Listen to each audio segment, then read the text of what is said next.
I think very pleased with the effort that our players on defense are playing with right now. I think our guys are playing really hard, really physical, and playing with kind of a swarm defense mentality, which is what we talk about day in and day out. And I thought their practice habits showed up on game day. I thought our guys did a really good job on the bye week and getting some of the extra reps that we needed to get prepared, and then carrying that into the week of preparation on game week, and then executed at a really high level. I thought, one of our keys to victory was to stop the run. That was certainly a pass-oriented offense, but you want to make sure you make them one-dimensional outside of the first probably the first run that they had in the whatever that was, the first series of the game. Outside of that one, I thought we did a really nice job of stopping the run. I think they only had like 36 yards in the second half rushing. We were able to affect the quarterback, which was really our second key to victory. Thought we did a nice job changing pictures, windows, our players kind of moving in and out of showing pressure looks, getting out of pressure looks, and just keep changing the pictures on him. And I thought that affected him to where we were able to take the ball away from him and also speed up some of his progression in some of their route concepts and going through the route trees. So, and then situationally, really, we got off the field on third down at some really critical moments. We were 8 for 11 on third and medium and long.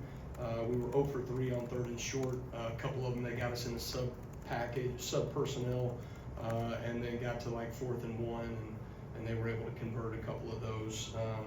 Some of the short yardage concepts, but for us to be 1 of 3 in the red zone, I thought was really critical. We were able to get stops down there the first drive of the game. We were able to hold them to a field goal. Coming out of the second half, they had a drive right there, and we were able to come away with a takeaway in the red zone as well. So, didn't give up a touchdown right there until the very end of the game. So. I thought from that standpoint that was good. 3 takeaways again. I think we've had 13 over the last 4 games.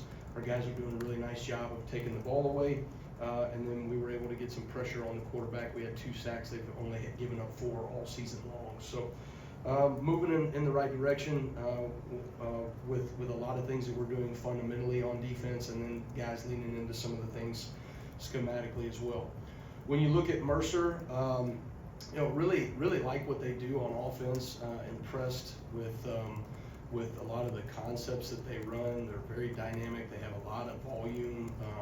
Actually, probably similar to what we've seen the last couple of weeks.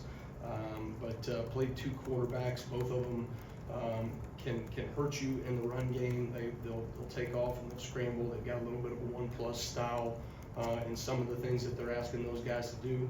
And then they're playing with a lot of confidence right now. I mean, that's what comes from being 9-1, and that you can tell their guys are making plays downfield in the passing game. Their running backs run really hard. They got 2 really good complementary backs. One guy that is really fast, and when he gets an open field, he can break away, and another guy that's kind of a bruiser. And so they're going to have a lot of confidence coming in. We've got to do a great job in our preparation throughout the week, like our players have done, and not take anything for granted, and then ultimately show up on game day and play with the level of urgency that I think we're starting to play with on defense. Thanks, Coach. We'll start with Chase on far left. A couple times earlier this season, you mentioned that setting an edge on the perimeter was an area for improvement. How do you see specifically that now in terms of how they look against LSU? Yeah, I think I thought we did a really nice job of changing the perimeter pictures against LSU. Some of that was how we were fitting the run and how we were saying, this is our force defender to the field, this is our force defender to the boundary, but also who is responsible for the flat from a coverage perspective. We kept kind of mixing and changing those looks up, and I think our guys have done a really nice job in that regard. So that's something that we're going to have to be aware of this week. I think Mercer does a really nice job of attacking your perimeter, and you got to hold really good edges against them. Let's go to the front right here with Kennington. Deontay said that his interception was something that he saw in practice and was able to execute. What type of effect does that have on the players' confidence in the scheme and the coaches when you show them something in practice, it shows up in the game and they make a play? Yeah, I think that those things are huge, and you know, it's also fun that you can point to everybody else on how critical every rep in practice is, because it can be the difference in production in a game. You know, on the positive, that was something that we showed them in practice, right? And it showed up on game day, and he made a hell of a play in that regard. You know, on the other side of it, I'm going to use the example. We showed them that sneak play that they ran on 4th down. All right, we used that in the Saturday morning walkthrough.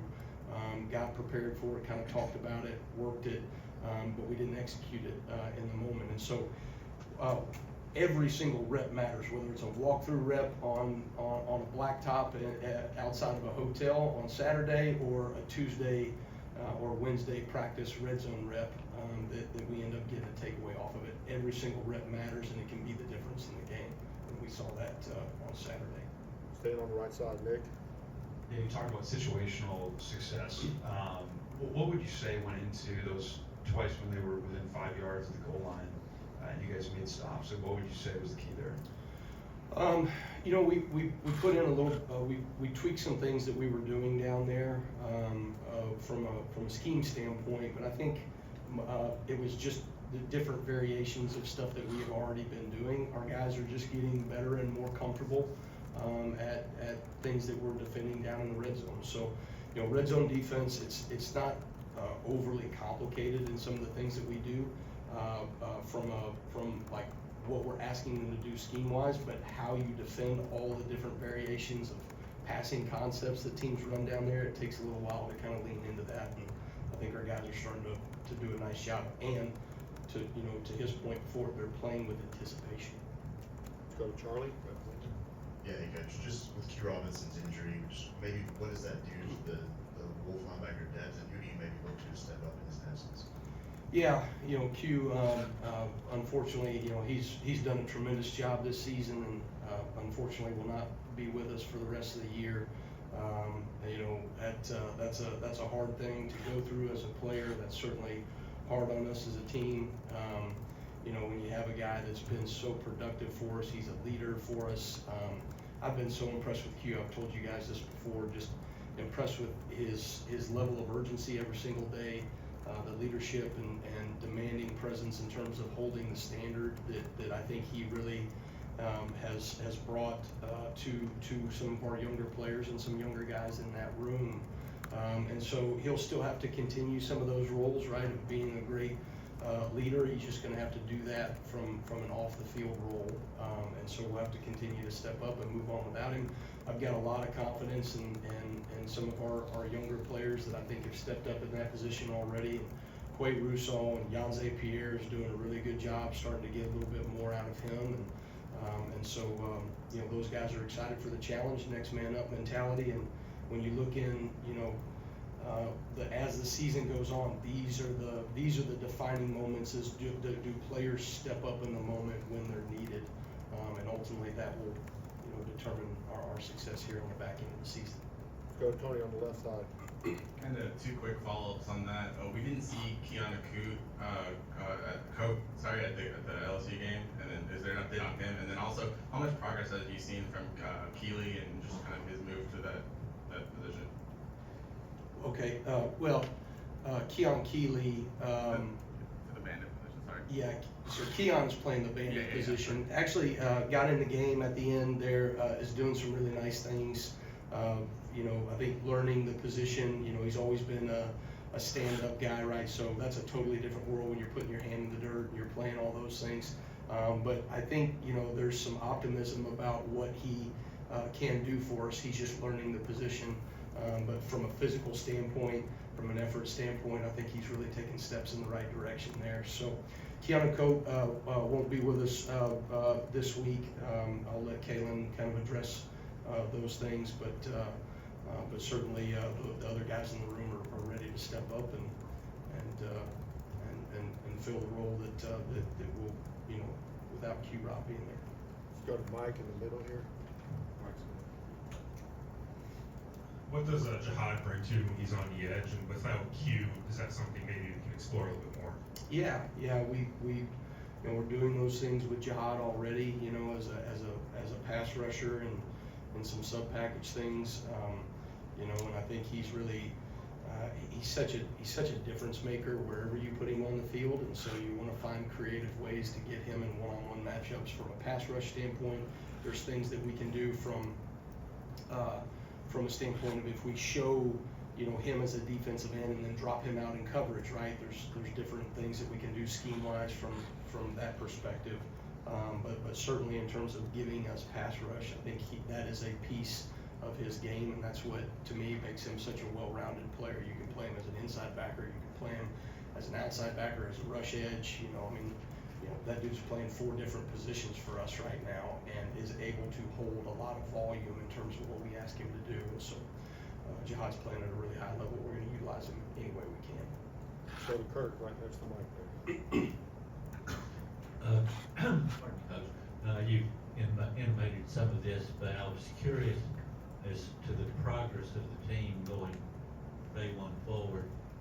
Was this a big step, kind of a permanent step this week, or would you say it was still just part of the trend line? I would love to say it's a permanent step. I just don't have a crystal ball, you know, in front of me there. I think our guys are taking steps in the right direction. I think we're trending in the right direction as a defense. I do think our players understanding of what we're trying to do from a scheme standpoint. I think our players fundamentally are getting better and better. Our coaches are doing a really tremendous job of just continuing to build the fundamentals within our players. And they're starting to play with a lot of offensive recognition and anticipation, you know. And so to me, to me, the makings of a good defense are to, you know, create enough negative plays and game-changing style plays and also limit explosives at the same time. And I think we're doing that at a higher level, you know, than where we were maybe at the beginning of the season. So Jumping to the left side, let's go to Colin. Hey, Kane, with those players, you mentioned Quay, you mentioned Yanzi as guys that will replace Q Robinson. I'm curious what kind of example that Q Robinson has been to those younger players, whether even if it's the next guys like Justin. What kind of example has Q Robinson been in terms of on-field? Like, this is what we expect out of a linebacker in that position. yeah, I think you know, kind of going on what I've said before. I think Q holds the standard of urgency, practice habits, you know, discipline that it takes to do that role and to play that position, because there's a lot of things that we ask that guy to do in terms of being a part of the run fit, dropping out in coverage, folding back inside, blitzing off the edge, all those different you know, skill sets, right, that it requires. And there's also a lot mentally that those guys have to be locked into. And so I think Q's really set the standard of the urgency that you have to be disciplined to do your job in that role. But then there's also just a level of energy that he brings and effort that he brings to practice, and it shows up on game day in terms of some of the physicality and effort that he's showing. So, you know, those other guys, it's a great room. You know, C-Rob does a really good job with those guys, and they're bought into that position, like what we do out of it, and they like their role. But, you know, ultimately, you know, when you have a guy that has been a really steady presence and a playmaker on defense, those other guys are going to have to step up in the moment. We're gonna finish up with Katie here in the middle. You talked in your opening about keys to victory, and you do a lot of the weeks. Are those actual tangible things you come up with for the guys each week, and then are able to point to after the game? Okay, we did this and it helped us win, or Yeah. we're gonna do this and it contributed to a loss. Yeah, so we started doing that years ago. I mean, there's things that we carry within the Swarm D that are kind of our identity. You know, who we are as a defense. And then on top of that, we talk about what are the 3 things that we have to do to win this game specifically. So we talk about it as a defensive staff on Mondays, and then we present it to the players on Tuesday morning, and then we review that on Sunday of whether we hit those markers or not. Some of those things, you know, are tangible, you know, things that we ask our guys to do in terms of maybe stopping the run with a certain number, or third down efficiency, or whatever it may be. but other things like affecting the quarterback, you know, you can point to certain tangible things, but also did we put him in a position where the quarterback played at a more uncomfortable level than what he normally plays? And you know, I thought we were able to do that this past week, and so that was going to be a critical piece of the game. And so we kind of made sure we laid that out for the players. All right, thank you, Coach. All right, thanks guys. Roll Tide.